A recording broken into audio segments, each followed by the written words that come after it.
Enrico Macias is one of France's most popular singer-songwriters.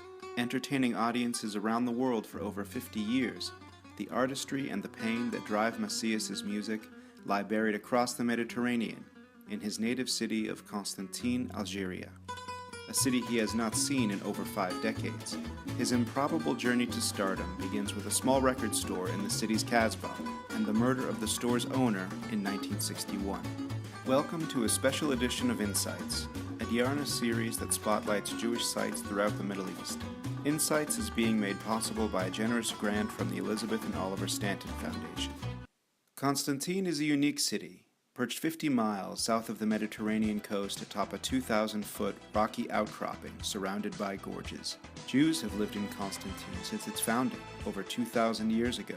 The city's Jewish quarter lies at the edge of a cliff, decorated by bridges that span the gorge below.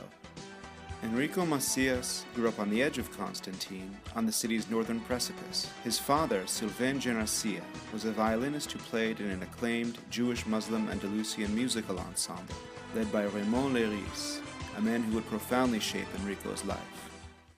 Leiris was accorded the title Cheikh by fellow musicians when he was only a teenager, a sign of his mastery of the Eastern Algerian musical tradition of Malouf. Cheikh Raymond played with Muslims, Jews, and Christians, singing in Arabic and composing songs that combined classical motifs with contemporary styles. In 1954, Raymond and Enrico's father Sylvain launched their own record label.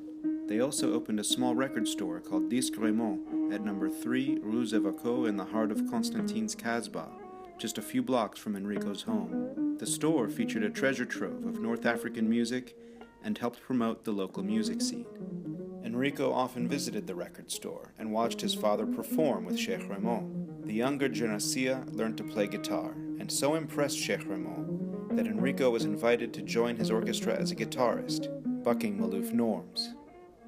The deep connection between Enrico and Cheikh Raymond only grew when the young man married the maestro's daughter Susie, officially becoming a member of the family. But surrounding the musical performances and marriage, a storm was brewing. Algeria was in the midst of a bloody and extended civil war, and the bloodshed would ultimately strike close to home.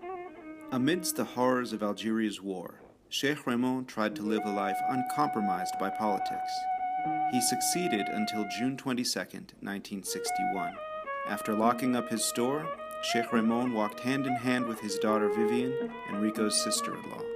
They headed towards the bustling market at Place Négrier.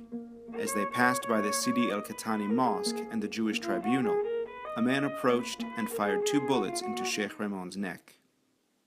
Cheikh Raymond's murder was a sign that Jewish life in Constantine had no future. Within a few weeks of the murder, Enrico Macias and his family fled for France.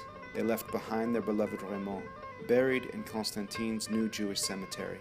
They also abandoned the old record shop, a decaying memorial to a lost coexistence forever shattered. Enrico arrived in France and channeled the pain of his murdered father-in-law and mentor into his music, launching his career as a global superstar with the hit Adieu mon pays, Goodbye my homeland. J'ai quitté mon pays, j'ai quitté ma maison, ma ville, ma triste ville, se traîne sans raison. In 2007, Enrico Macias planned a concert tour of Algeria, only to have it blocked by the Algerian government, which has repeatedly denied him a visa. While Constantine has been central to his music and identity, Macias remains unable to return to Raymond's grave, to his old home, or to the Disque Raymond record store. Denied permission to visit his hometown, Macias has recently announced that he will be moving once again, this time leaving France, his surrogate home, to make Aliyah to Israel. Meanwhile, Cheikh Raymond remains silently in the Jewish cemetery, his grave overlooking Constantine from the other side of the gorge.